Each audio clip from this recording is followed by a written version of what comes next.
Bueno, el día de hoy vamos a estar, por decirlo así, como haciendo una armonía de los evangelios en cuanto al tema que, bueno, le puse el título, el inocente por el culpable, pero hay distintos matices que vamos a ir viendo.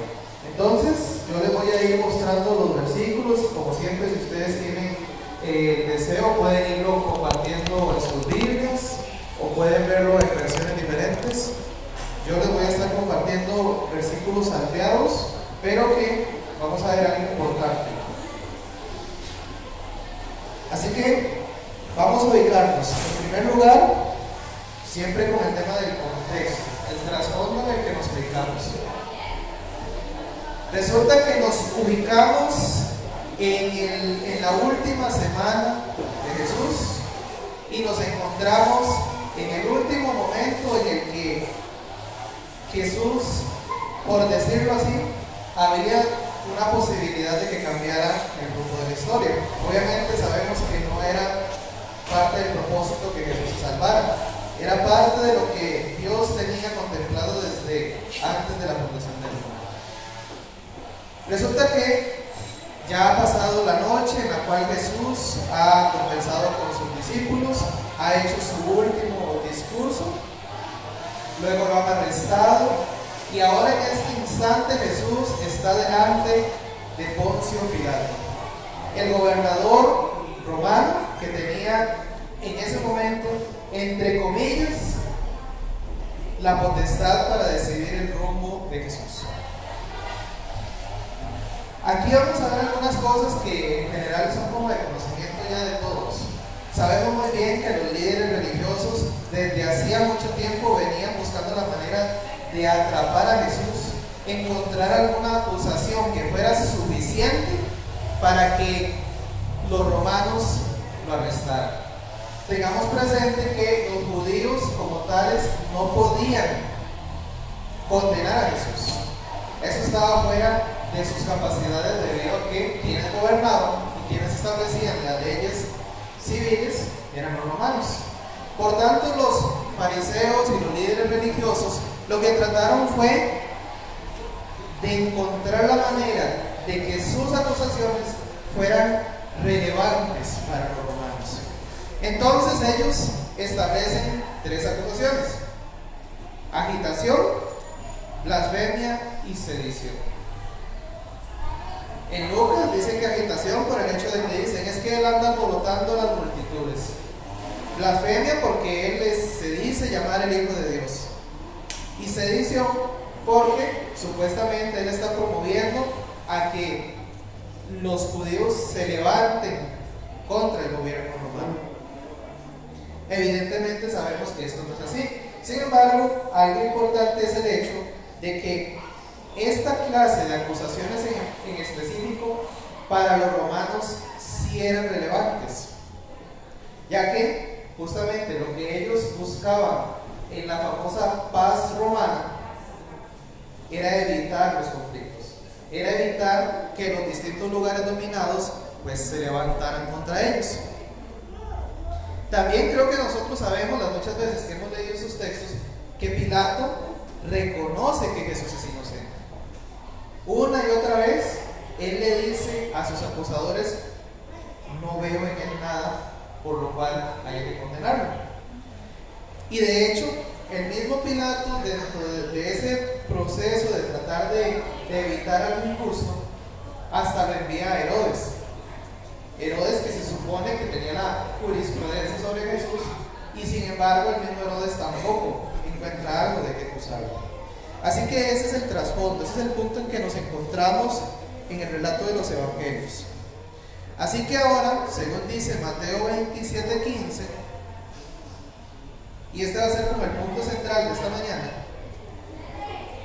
Pilato, buscando la manera de evitar que Jesús fuera condenado injustamente, se acuerda de una costumbre que había en esos tiempos, que en el día de la fiesta, es decir, el día de la Pascua, acostumbraba a soltar un preso, el que el pueblo quisiera. Así que Pilato dice: bueno, aquí está la oportunidad. Tenemos a Jesús, el que acabamos de arrestar por las acusaciones que ellos tienen. Aparentemente es inocente, pero ellos lo acusan. Así que vamos a aprovechar esta costumbre. Algo que es importante a la hora de analizar la escritura.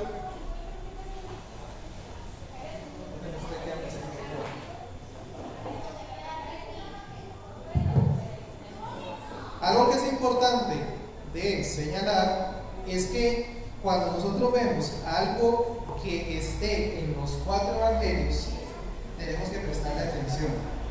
¿Okay?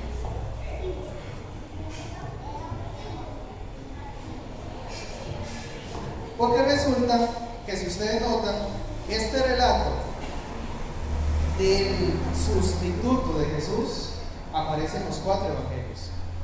No son muchos los eventos que son narrados dentro de los 4 evangelios. Por mencionarles algunos ejemplos, aparte de obviamente la muerte y resurrección de Jesús, está la alimentación de los 5,000 y está este evento. Son muy pocos. ¿Eso qué nos dice a nosotros? Significa que son eventos que para todos los evangelistas tenían importancia, que tenían un significado, un peso más profundo para ellos. Y entonces significa que hay que prestarle todavía más atención. Como decía, estamos en el contexto de la fiesta, la Pascua. Un tiempo que también esto es parte de cuando estudiamos la escritura, hay que tener presente el contexto. En este caso, la Pascua era la más importante de las fiestas judías. ¿Recuerdan en qué ocasión fue la primera vez que se celebra la Pascua? A ver, ¿quién lo recuerda? La primera Pascua, ¿cuándo se estableció? A ver, yo sé que saben, sé que lo han leído. El trasfondo es desde el Antiguo Testamento. ¿En qué momento específico? No, la primera Pascua en la Biblia. ¿Dónde, cuándo, quiénes establecieron la Pascua? ¿Ah?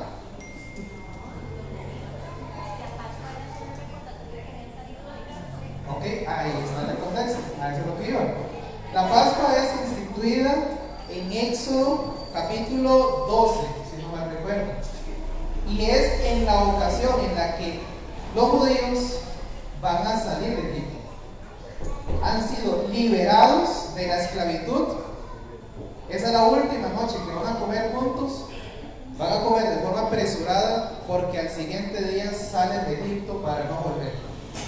Entonces hay un simbolismo de liberación.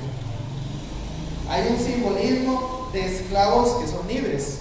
Entonces, esta costumbre es importante porque, de alguna forma, aunque históricamente esto no se encuentra, o sea, no hay registros históricos de esta costumbre, pero tiene un simbolismo de liberación, un simbolismo de un preso que es liberado. Y entonces Pilato dice, esta es la oportunidad, porque tenemos a un preso que incluso él sabe, es inocente. Vamos a liberarlo, vamos a decirle al pueblo que tiene la posibilidad de liberarlo.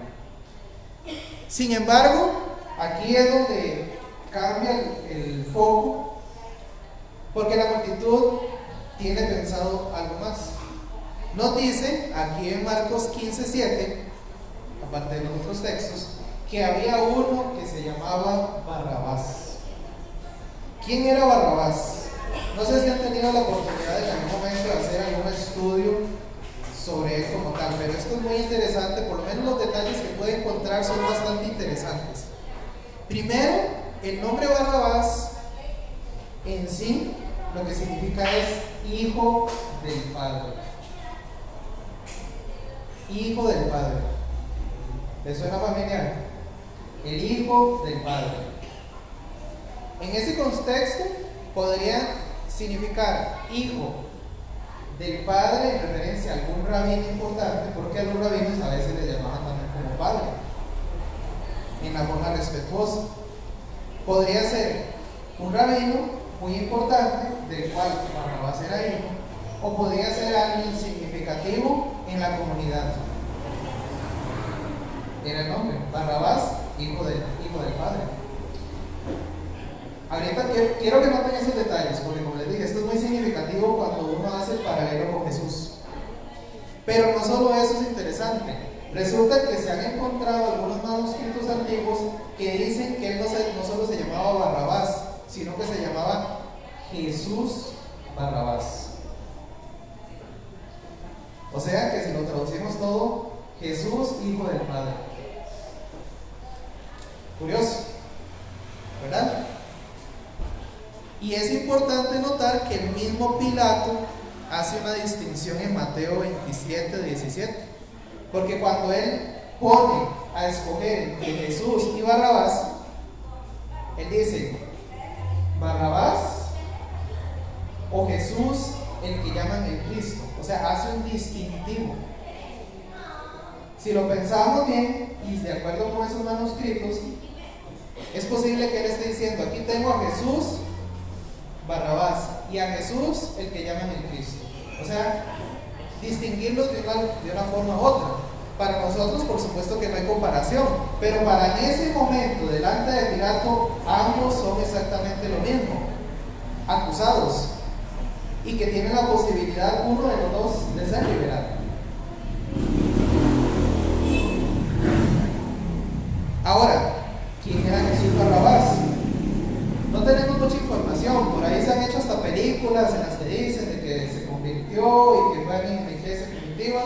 Lo que sabemos es lo que los evangelios nos dicen. Y en primer lugar, nos dice que él no era cualquier ladronzuelo, no era cualquier persona que se robaba un celular, que se robaba las monedas. Era un preso famoso, era reconocido en la comunidad, posiblemente incluso era admirado. Se cree que podía ser parte del grupo de los celotes, que los celotes en sí no eran bandidos como tales. Ellos lo que buscaban era la liberación de Roma, aunque eso implicara la violencia. Eran extremistas, pero no eran maniáticos. También dicen los textos que era asesino y que era asaltante, según Juan. Pero el punto es que estamos hablando de alguien que muy posiblemente para la comunidad era no solo conocido, sino también hasta admirado.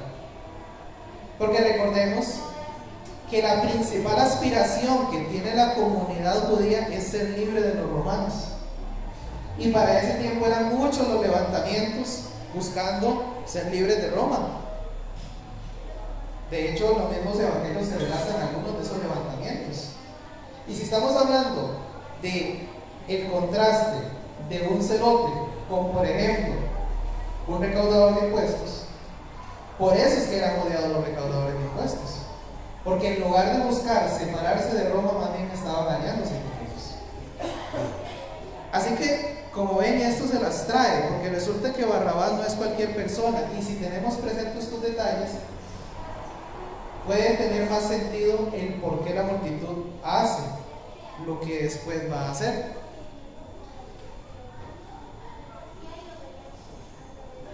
Lo que hace Pilato entonces es presentar dos alternativas: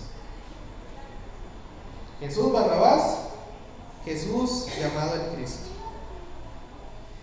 Pilato pone a escoger entre, igual haciendo un juego ahí de palabras con los nombres, entre un hijo del Padre y el Hijo del Padre.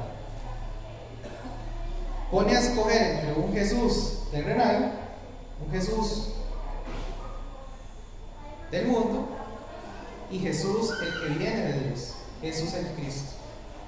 Pone a escoger entre un salvador político, alguien que podía levantarlos en armas y quitar el dominio y la opresión de Roma, y el verdadero Salvador, el Salvador de las almas, el Salvador de toda la humanidad. Y también Pilato pone a escoger entre el camino violento y sangriento y el camino de la paz. Las dos alternativas que pone Pilato a la multitud. Y lo que quisiera que vayamos notando es que esta misma escogencia sigue siendo hoy. Jesús, el Cristo, o el Jesús que el mundo ha construido.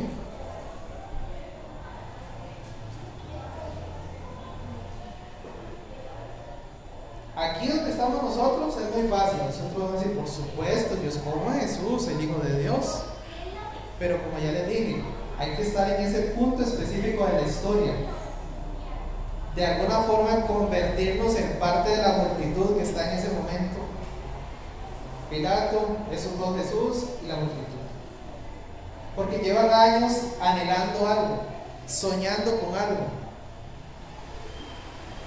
Anhelan libertad, anhelan identidad propia, anhelan una forma diferente de vivir. Y yo creo que esos anhelos no han cambiado. Es lo que busca el mundo todavía. La cuestión es por dónde encontrar eso. Y aquí la multitud tenía la posibilidad de escoger entre ambos.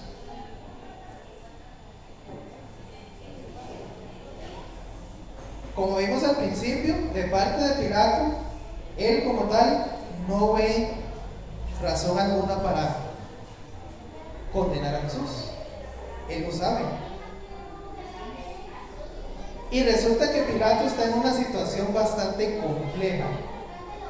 Porque estamos hablando de que históricamente el gobierno romano había establecido un orden legal de admirar y que incluso hoy en día sigue siendo un modelo. Tal vez don Robert nos puede ampliar de eso.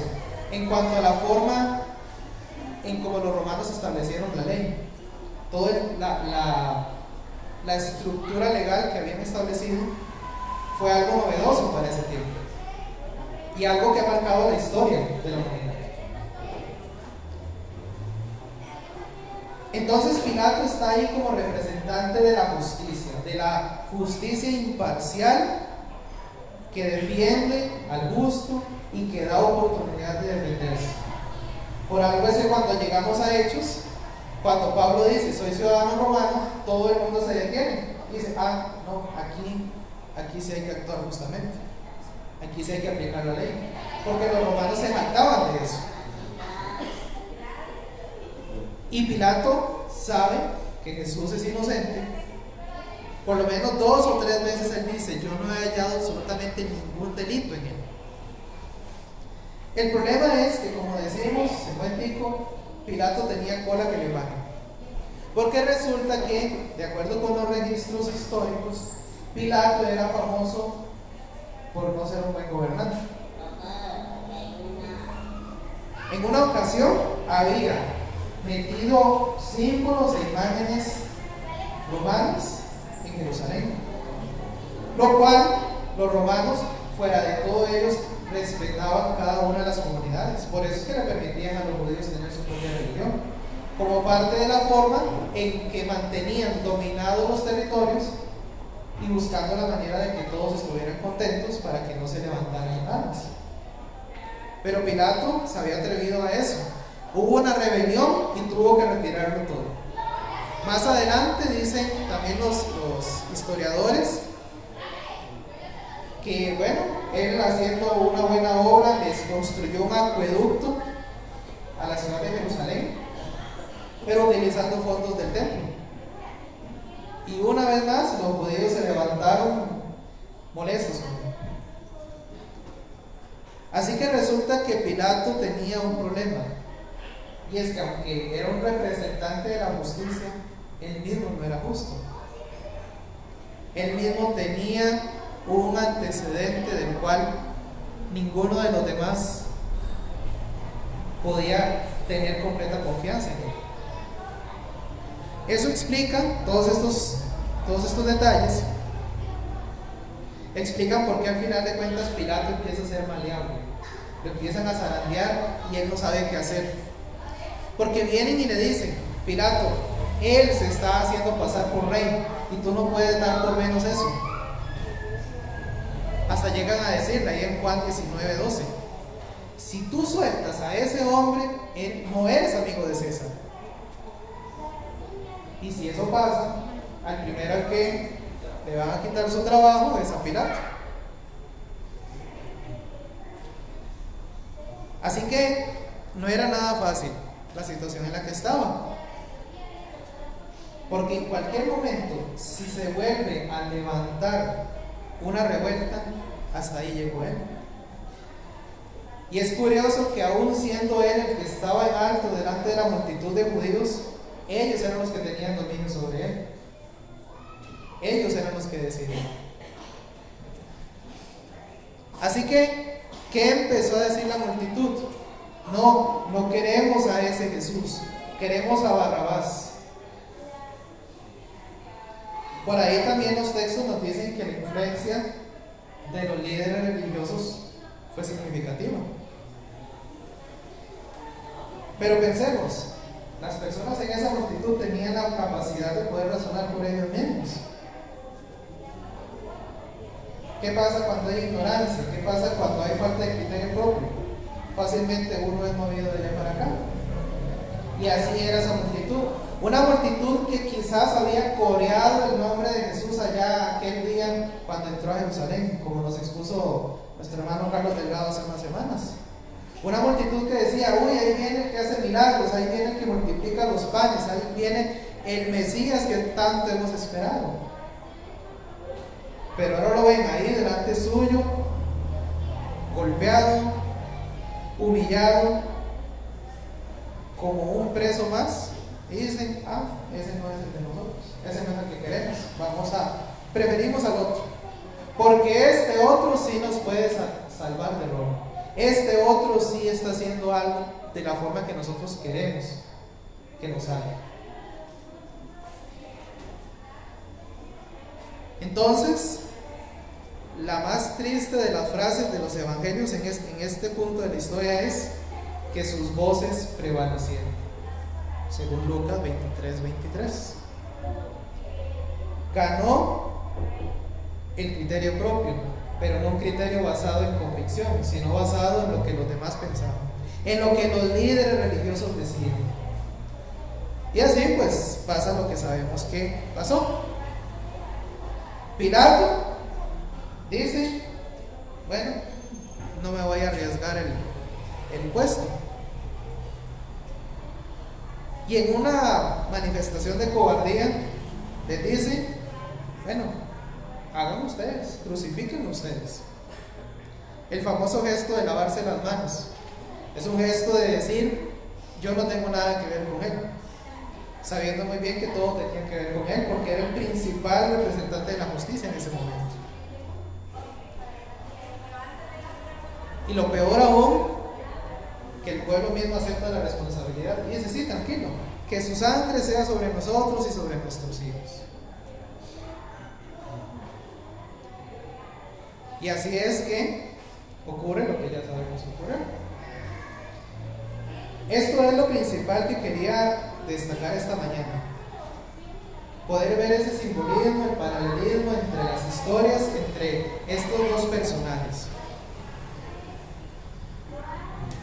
Porque pensemos en esto. Esa cruz en la que Jesús fue crucificado originalmente iba a ser para Barrabás. Él era el culpable. Él era el que había hecho toda clase de maldades. Él era el que estaba en posición de injusticia delante de Dios. Él era el que la merecía, no Jesús. El que debía ser soltado era Jesús porque era inocente. Pero pasó lo contrario. El culpable fue declarado inocente, fue declarado justo y continuó con su vida. Mientras el inocente y sin mancha fue declarado culpable. ¿Te suena eso? Porque quizás no sea muchas veces en la que nosotros nos ubiquemos en esa posición de Barrabás, pero resulta que en ese momento podemos ver que Barrabás representa a la humanidad. Nos representa a nosotros. El más indigno de todos los seres humanos fue liberado. Y el más inocente de todos fue culpable. El inocente muere para que el culpable viva. Así que, ¿a qué nos debería llevar esto a reflexionar? Por un lado, el hecho de que Jesús ya pagó. Y creo que en muchos momentos lo hemos reflexionado eso. Porque a veces creemos que nuestro vivir en Cristo se trata de terminar de pagarle a Jesús por lo que Él hizo en la cruz. Es como que yo vengo y me bautizo y a partir de ahora todo lo que yo haga es para pagar esa culpa o para complementar. Sí, es cierto, Jesús murió por mí, pagó por mis culpas, pero yo tengo que también agregarle mi buena conducta, agregarle mi comportamiento, agregarle mi santidad. O sea, es Cristo y algo más. Cuando uno dice, sí, yo soy salvo, pero hay que cuidar esa salvación, hay que protegerla. ¿Qué es lo que estamos diciendo con eso? Que esa salvación en algún punto depende de nosotros. En algún punto implica algo de nuestra parte poder terminar de llegar al cielo. O sea, le estamos quitando el mérito de Jesús, que lo hizo totalmente de forma incondicional. Entonces, por eso es importante notar que el orden de los factores es distinto. No son Jesús más mis obras, salvación. No, sino es Jesús igual a mi salvación, igual a mis obras. Porque son obras de salvos, no para ser salvos, como dice en Efesios 2, ¿verdad? Sí, se espera una respuesta de parte de nosotros, pero no es porque le estemos pagando a Dios, es porque ya hemos recibido de Él. Entonces, nuestro día a día, la forma en la que servimos a los demás, la forma en la que nos relacionamos con Dios, ya cambia la motivación, porque no es culpa. La culpa debería ser algo que en nosotros no exista, porque fue limpiada en la cruz. Lo que debe motivarnos, ¿qué es? El agradecimiento, el amor, la admiración hacia ese Jesús. Y de la misma manera, si no se refleja ese agradecimiento, significa que todavía falta sentirse agradecido. Todavía falta ubicarse en ese Barrabás que fue muerto, que más bien fue salvado por el que murió. Y ahí es donde tenemos la tarea todos los días, ¿verdad? Recordar esto. Entonces, esa es como una primera reflexión que extraigo de aquí. Pero no hablemos solo de Barrabás, pensemos en Pilato, pensemos en la multitud. Porque por un lado tenemos a Pilato, que sabía que ese hombre que tenía delante no era cualquier hombre. Tal vez no tenía un conocimiento amplio de Jesús, tal vez nunca se había sentado a escuchar sus enseñanzas. Pero lo que él tenía delante suyo debía ser suficiente para que estuviera dispuesto a actuar con la justicia que se esperaba en su posición. Así que resulta que a veces es el miedo a perder privilegios, a perder comodidad, a perder admiración, a perder una posición, lo que impide que tomemos una postura firme en cuanto a quién es Jesús para nosotros. Y se supone que ya tomamos una decisión, ¿verdad? Por eso estamos aquí. Pero todos los días está esa tentación, el temor a lo que podría pasar. Y no solo hablemos en términos de que, no sé, en el trabajo uno pues le hable a alguien más de Cristo y que uno diga, ay, es que si yo le hablo a fulano me va a dejar de hablar, o es que si yo le hablo a esta otra persona se va a burlar de mí. más allá de eso, la forma en la que vivimos el día a día.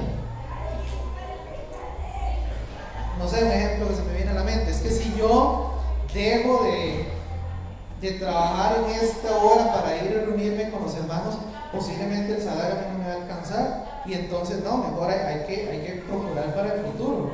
Justificamos. Y no estoy diciendo el trabajo del horario normal, digamos. Es cuando uno se abusa, porque uno dice, es que yo tengo, mi principal prioridad es generar ingresos. Y terminamos sacrificando nuestro tiempo de comunión, no solo con la iglesia, sino también directamente con nuestro Señor. ¿Por qué? Por temor, por inseguridad. Por otro lado, tenemos a la multitud que, como analizábamos, no tenían convicción propia.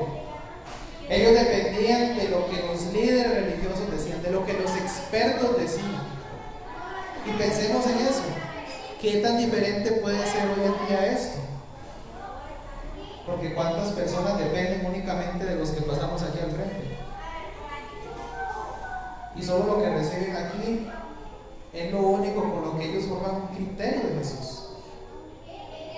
Pero cuando salimos de aquí, ¿cuál es el criterio con el que tomamos decisiones? ¿Cuál es el criterio con el que elegimos nuestras amistades? Elegimos los lugares que frecuentamos. ¿Con qué criterio establecemos hábitos diarios?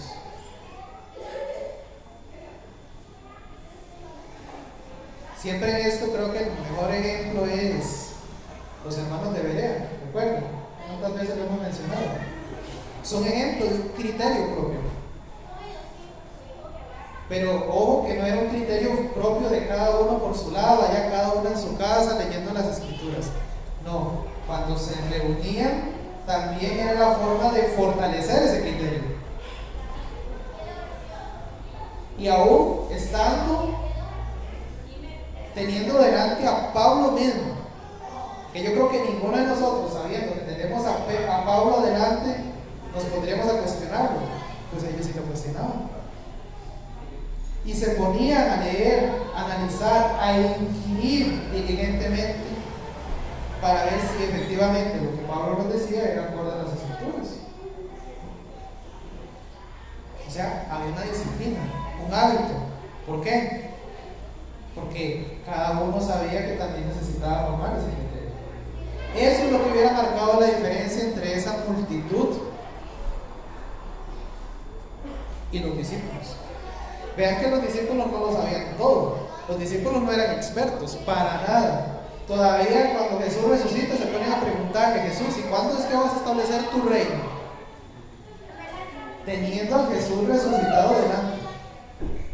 Claro, todavía les hacía falta la guía del Espíritu Santo, que llegó unos días después. Pero el no ser expertos no significaba que no pudieran tener un criterio. Y por eso estaban a los pies de Jesús, porque querían una relación personal. No era que Juan dependía de la relación de Pedro con Jesús, ni que Bartolomé esperaba que Pedro les enseñara, porque todos tenían el mismo acceso a Jesús, y todos hoy lo tenemos, ¿verdad? Así que, ¿qué nos debería hacer meditar esto? Seamos francos con nosotros mismos, hagamos una introspección. ¿Qué son esas cosas que todavía nos causan el temor suficiente como para no estar completamente decididos de que Jesús es nuestro Señor y es nuestro Dios en el día a día? Puede que sea una conversación que evitamos, puede que sea un hábito que no hemos dejado, puede que sea una práctica espiritual que hemos estado postergando, un ayuno, una interacción con un hermano, decisiones que tal vez estemos evitando, no solo por temor al rechazo o al costo, sino también por el temor a perder la comodidad, el confort. Yo diría, hermanos, que el confort, la comodidad son los dioses de hoy en día. Vean todo lo que se crea hoy para que estemos cómodos. Vean cuántos sillones de esos de respaldar y que usted no se mueve para nada, y son de los más cotizados hoy en día, porque la comodidad es lo que más anhelamos. Parte de las veces que quizás nos hemos quejado aquí, ay, es que esta silla sí es dura, ojalá tuviera algo colchonadito, ay, es que el aire acondicionado, ay, es que la huella de los carros. Sí, es cierto, ahí podríamos estar en situaciones más cómodas, pero el punto es que ese no debería ser el centro, no debería ser nuestro mayor anhelo. Nuestro mayor anhelo debería ser poder estar juntos aquí, compartir, disfrutar del mismo espíritu que nos une y apropiarnos de ello, y que este tiempo sea algo que digamos, qué delicioso es habitar los hermanos juntos en la armonía, que no solo suene bonito el salmo, sino que en realidad aprovechemos esto que vive ahí, porque para eso murió y resucitó nuestro Señor Jesús. Así que esto, hermanos, es lo que traía esta mañana. Es una reflexión, es una clase un poquito más reflexiva, no tan técnica, pero sí me pareció muy valioso para meditar en estas cosas. Entonces, a continuación, quiero darles espacio si hay alguna pregunta, si hay algún comentario, antes de hacer un breve ejercicio, algo que quieran aportar.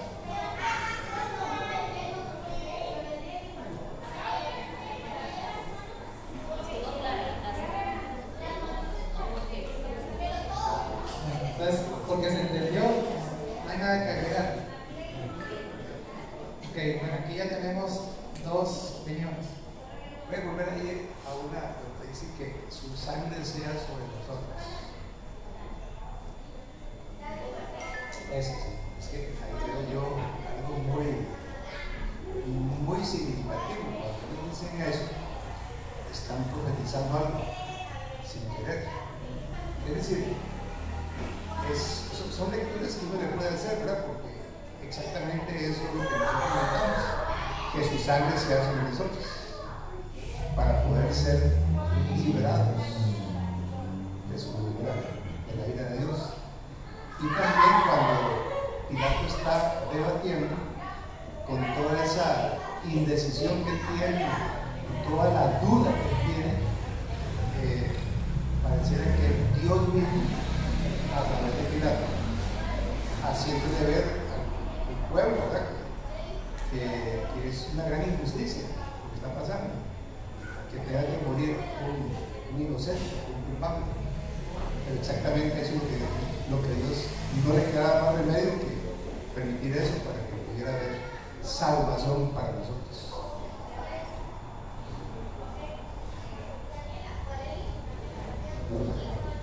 Es un pequeño comentario nada más. Yo sé que tal vez no se relaciona mucho, pero tiene puntos interesantes. Que es que esto del indulto todavía se da en Estados Unidos. Los presidentes tienen la facultad de dar indultos a reos. Y lo interesante es que hay varios factores cuando se da el indulto, por lo menos en Estados Unidos. Número uno, desde luego los derechos de las personas, derecho a votar, derecho a ocupar cargos públicos, lo cual lo tienen perdido. Número dos, no les quita, digamos que no les borra los registros a las personas, pero sí a partir de ese momento los declaran perdonados y ya esa persona ya está perdonada. Y lo más importante que a mí me llega mucho es que les quita la culpabilidad. Ya ese reo no es más culpable. Entonces, eso, viendo en el ámbito espiritual, el hecho de ya uno no sentir la culpa, es verdad que lo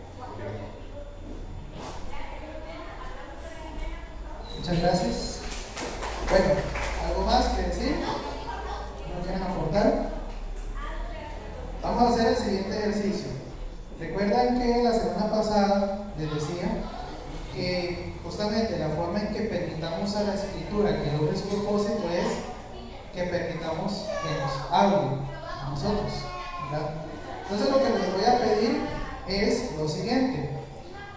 De entre todos los textos que vimos aquí, me gustaría que cada uno pueda identificar uno en especial que diga: ese es el que más me impactó, ese es el que más me llegó. De hecho, vean que lo que hizo don Carlos fue justamente eso. Él ya nos compartió un texto que le impactó y cómo él lo aplicó.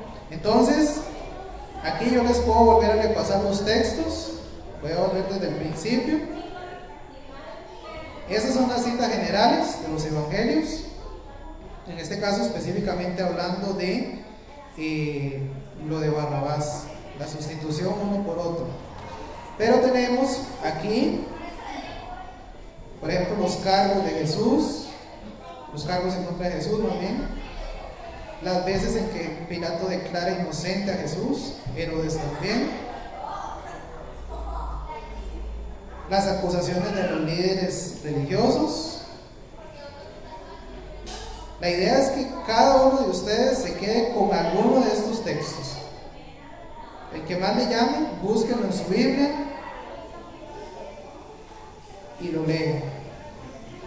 Tenemos también aquí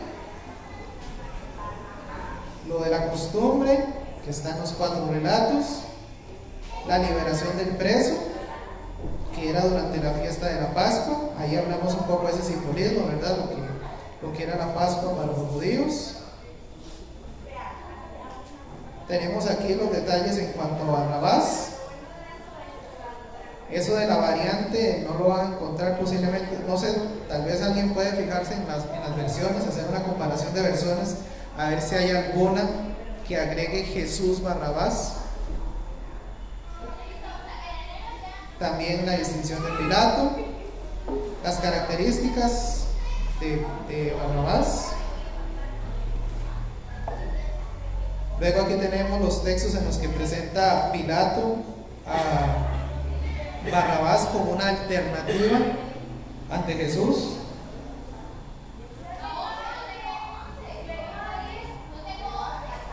Tenemos las frases de Pilato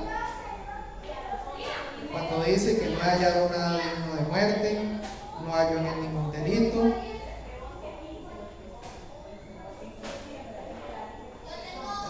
Luego las acusaciones a Jesús. La frase: si lo sueltas, no eres amigo de César. Él se hace rey. Luego, cuando la multitud da voces, no a este, sino a Barrabás.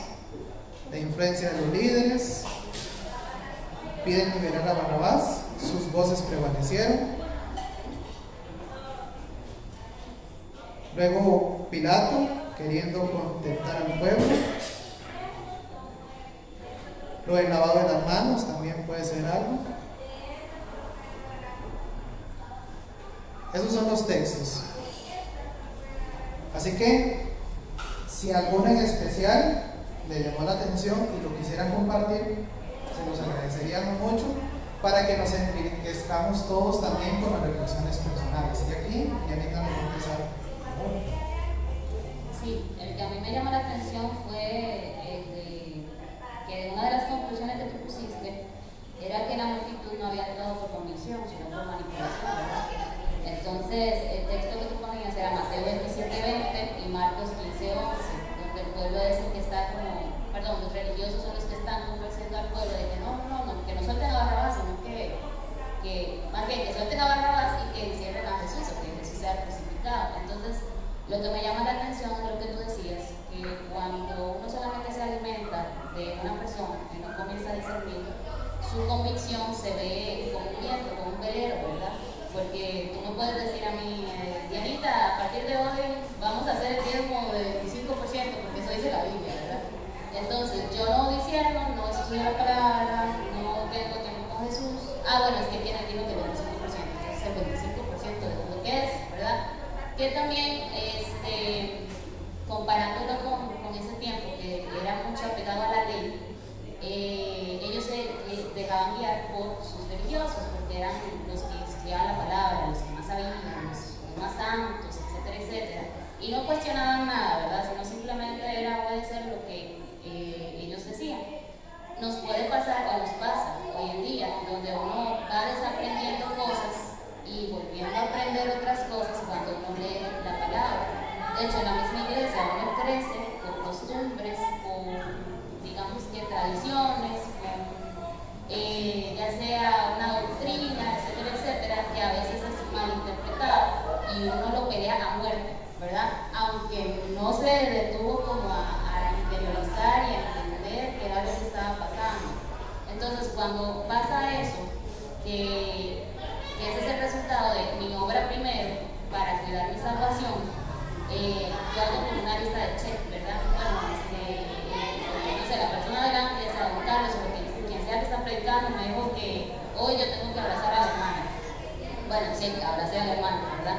Pero no hay una interioridad de que la Biblia me dice que tengo que amar a mi prójimo, que tengo que amar a los hermanos, que tengo que Jesús es amor y que su ejemplo fue lo que Él nos dejó, ¿verdad? Si yo no interiorizo eso, pues obviamente voy a seguir obras primero para cuidar la salvación. Pero cuando yo interiorizo, entonces voy a entender lo que tú decías. La salvación ya Dios me la dio, ¿verdad? Yo no tengo que ganármela. Pero ese resultado de entender que la salvación es un regalo y que yo quiero una relación con Dios va a crear obras en mí consecuentemente.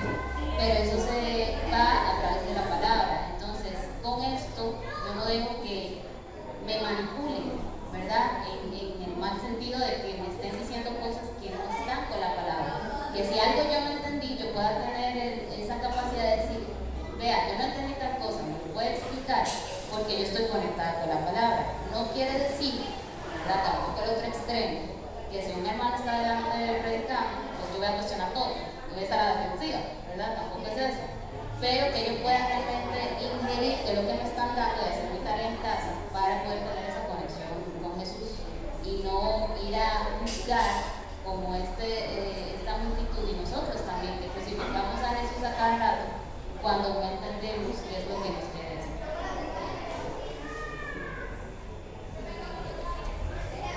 Bueno, a mí el pasaje que más me llamaba la atención antes de que don Carlos resaltara esto eran los pasajes donde Pilato inclusive decía que Jesús no había hecho nada malo. O sea, básicamente estaban dejando, si hubiera sido por la autoridad, si hubiera habido una buena autoridad, pues Jesús hubiera quedado libre, básicamente. Entonces me llama mucho la atención eso, que a pesar de que las autoridades aprobaban la libertad de Jesús, yo creo que ya estaba escrito y se tenía que cumplir la profecía.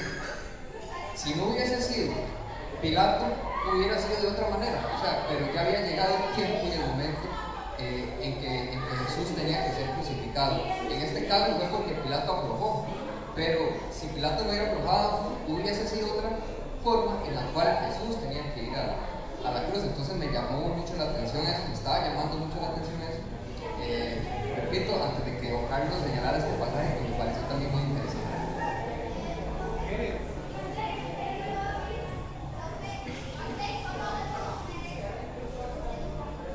Buenos días, hermano.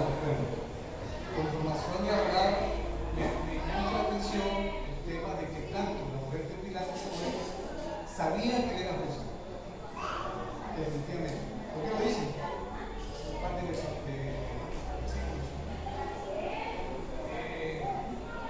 Roma, su sistema legal político influenció mucho lo que es el sistema político latinoamericano y parte de Europa.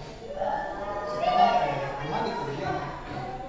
Y a pesar de que él sabía que era justo, tanto porque él también sabía que era justo, que no era culpable, lo estaba checando, por temor de manipulación, lo condenó. Le puedo preguntar cuántos en la realidad, en la vida real, han sido condenados también, siendo inocentes. Por otros casos, aquí en esa regla, que ha sucedido lo mismo. Y eso me llama la atención. Pero como decía Carlos, ya eso está escrito. Jesús tenía que sufrir por los culpables, siendo inocente.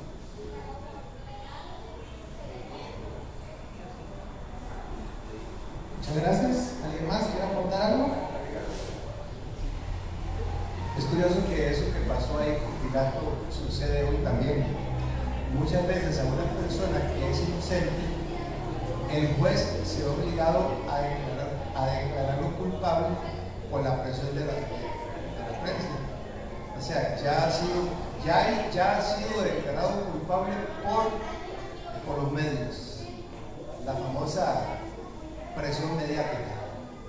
Y a veces pasa eso, que es tanta la presión mediática, tan convencidos están el pueblo, el populacho, de que la persona sí es culpable, cuando en realidad no es culpable. O sea, tiene que demostrarse primero que es culpable. Y eso pasó con Jesús. La presión del pueblo era demasiado grande. Pilato tuvo que ceder. Don Carlos, tenemos a Henry y con eso vamos terminando hoy. Pregunto, ¿será que todo esto, todo este movimiento que sucede ahí con Pilato, con Jesús, Judas, todo, ¿verdad? Estaba pasando, no estaba siendo movido por Dios? Claro que sí.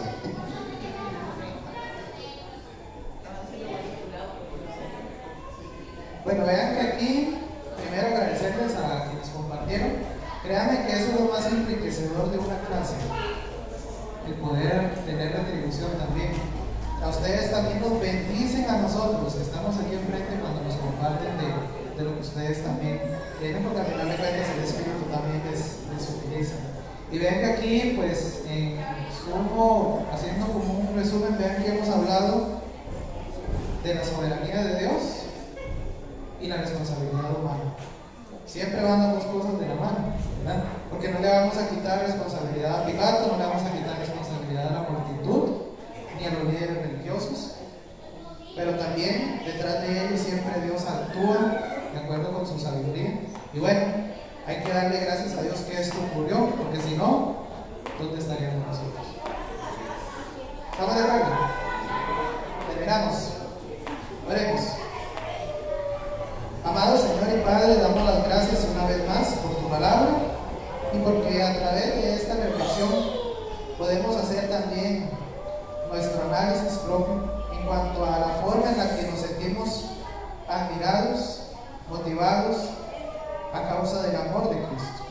En medio de todo esto, Él se mantuvo en silencio porque permitía que la obra del Padre Celestial se llevara a cabo. Gracias te damos, Señor Jesús, porque tú estuviste dispuesto a morir por nuestras culpas, siendo los más indignos e inmerecedores.